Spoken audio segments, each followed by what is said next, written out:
एक समय की बात है। एक घने जंगल में बहुत सारे जानवर रहते थे। हाथी, हिरण, बंदर, तोते और खरगोश। वे सभी मिलजुल कर खुशी खुशी रहते थे। लेकिन एक समस्या थी। जंगल में एक बड़ा और भयंकर शेर था जो खुद को जंगल का राजा कहता था।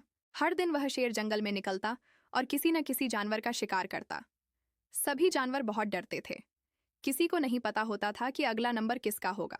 एक दिन सभी जानवर इकट्ठा हुए और एक योजना बनाई। वे शेर के पास गए और बोले, हे जंगल के महान राजा, अगर आप रोज एक जानवर को मारते रहेंगे तो एक दिन कोई भी नहीं बचेगा। हमारे पास एक सुझाव है। अब से हम रोज खुद एक जानवर आपके पास भेज देंगे। इससे आपको मेहनत नहीं करनी पड़ेगी और हम भी सुरक्षित रहेंगे। शेर ने थोड़ी देर सोचा और फिर गुर्राकर बोला, ठीक है, लेकिन ध्यान रखना, अगर किसी दिन देर हुई तो मैं एक की जगह 2 जानवर खा जाऊंगा। जानवरों ने डरते हुए हामी भर दी और रोज एक जानवर शेर के पास भेजने लगे। कभी हिरण, कभी बंदर, कभी तोता। एक दिन एक होशियार छोटा खरगोश की बारी आई।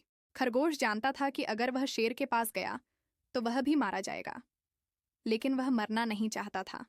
उसने बहुत सोचा और एक चतुर योजना बनाई। वह दिन भर अपनी मांद में छिपा रहा और सूरज ढलने के समय धीरे धीरे शेर की गुफा की ओर चला। शेर बहुत गुस्से में था। इतनी देर क्यों हो गई? शेर दहाड़ा। अब मैं एक नहीं 2 जानवर खाऊंगा। खरगोश ने विनम्रता से झुककर कहा, हे जंगल के महान राजा, कृपया मुझे माफ कर दीजिए। मैं सुबह ही निकल पड़ा था, लेकिन रास्ते में एक और शेर मिल गया। उसने कहा कि वही असली जंगल का राजा है और उसने मुझे खाने की कोशिश की। यह सुनकर शेर की आंखें गुस्से से लाल हो गईं। क्या? मेरे जंगल में दूसरा शेर? मुझे अभी उसके पास ले चलो। खरगोश ने सिर हिलाया और कहा, आइए महाराज, मेरे साथ चलिए। वह शेर को जंगल के एक पुराने कुएं के पास ले गया, जिसमें साफ पानी भरा हुआ था। खरगोश ने कुएं की ओर इशारा करते हुए कहा, वह शेर इसी कुएं में छिपा है।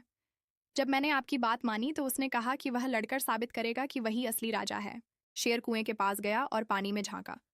उसे वहां अपना ही प्रतिबिंब दिखाई दिया, लेकिन उसने समझा कि वह दूसरा शेर है। शेर गुर्राया, प्रतिबिंब भी गुर्राया। शेर दहाड़ा, प्रतिबिंब ने भी दहाड़ लगाई। गुस्से में आकर शेर कुएं में कूद पड़ा, दूसरे शेर पर हमला करने के लिए। लेकिन वहां कोई दूसरा शेर नहीं था, सिर्फ पानी था। शेर तैरना नहीं जानता था और वह कुएं में डूब गया। खरगोश भागता हुआ जंगल लौटा और सभी जानवरों को सारी बात बताई। सभी जानवर खुशी से झूम उठे और बोले, तुमने हम सबको बचा लिया, तुम सबसे चतुर हो। उस दिन के बाद जंगल में शांति लौट आई। सभी जानवर मिलजुल कर रहने लगे और कभी नहीं भूले उस छोटे से खरगोश की बहादुरी और बुद्धिमानी। आइन कहानी से सीख, बुद्धिमान होना ताकतवर होने से ज्यादा महत्वपूर्ण है। बड़ी से बड़ी समस्या को भी चतुराई से हल किया जा सकता है।